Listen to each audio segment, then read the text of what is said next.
Welcome back. We're going to continue our focus on Boeing 737 that was carrying around 132 passengers crashed in south of China. Shivani Gupta is joining us from the newsroom. She's been throwing light on the flight path, also the terrain in which this particular accident, the aircraft crashed. In fact, Shivani, could you tell us a bit more, elaborate on the map a bit more on what the flight path was and the topography of the area and why this led to a crash? Well, why this led to a crash, we don't quite know just yet. But what we do know is the impact that this crash has had. I just want to give our viewers a larger sense of what is the region we're talking about. So this is, of course, India, but this is the bordering China. This is the South China Sea, and Guangzhou was the destination of this flight, very close to the South China Sea coastline of China. So I'm just going to expand on this a little bit more, and you'll see in this map a better idea of the topography. A lot of this area, of course, is mountainous. These are some of the larger mountains, of course.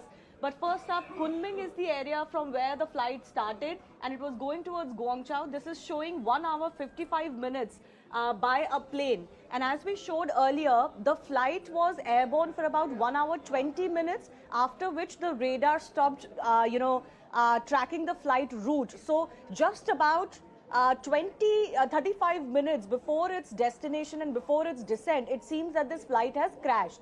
And where has this crashed exactly? There is this region, the Wuzhou region, and there is a Tenxing county nearby. Now you can see as part of this terrain map that this is a mountainous region. Some of the larger ones seem to be here around this area. And this is where the flight has crashed. Just about 35 minutes, if we go by previous flight patterns, that just before its descent, the flight has crashed. So this is the area, and this is, of course, where we are noticing a fire as well. So if you see the larger terrain, of course, large parts of China are inhabitable. They are, cold deserts, etc. So very close to the South China Sea, Guangzhou, Hong Kong, etc., which was the destination. Around Wuzhou, this flight has crashed, which is not too long before its destination, the Guangzhou International Airport. Runjun. Thanks, Shivani, for elaborating on that. I'm going to go back to our guest, Captain Ranganathan. Shivani there was elaborating on the route of this particular terrain. You were talking about many years ago that you have flown on this particular terrain. Could you throw some light on how difficult the terrain really is? Perhaps over the years it must have also changed.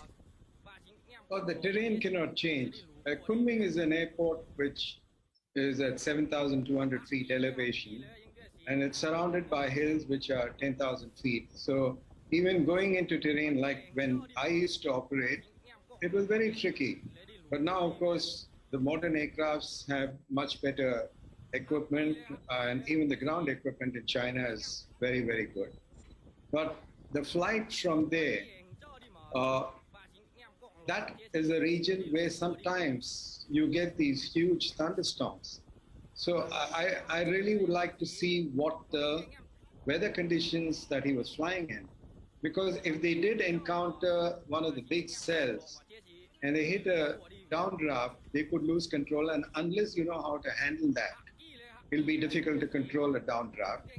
And but the kind of profile he has taken and the terrain that they've gone into, because see, south of Guangzhou is where Hong Kong is, and Guangzhou airport to the south, you will find it's coming over a flat terrain, but to the north it's all surrounded by hills. So, and if he's 35 minutes from Guangzhou, he must have been about close to 200 miles, so which is completely mountainous terrain. And some of the videos which are floating around in WhatsApp shows that the aircraft is burning. And yes, if you look at the area, access is not going to be that easy. So the rescue teams will have to practically go on foot, because maybe helicopters can reach there, but I don't know whether they have place to land over there. So rescue is going to take time. And for them to locate the CVR and the DFDR is not going to be easy in that kind of terrain, because if it has fallen on flat ground, it's easy to locate. But if it's fallen into some valley, they won't even know where to search, because an impact like that, it can throw and scatter the debris miles around, maybe about 10, 15 miles.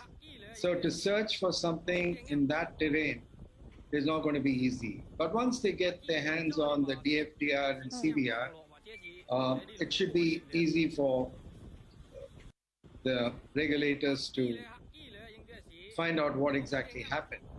But I can tell you that an aircraft for a mechanical failure cannot come down at this rate. It's got even a catastrophic failure, even if the tail breaks, the aircraft cannot come down vertically. But this one has come down vertically. So puts a lot of question marks on what could have happened. If there has been a huge thunderstorm cell, a downdraft can drive it down and they could have lost control.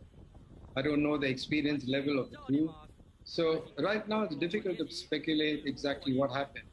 But it doesn't look very, I can definitely say, looking at the impact and the fire there, I don't think there's going to be any survivor.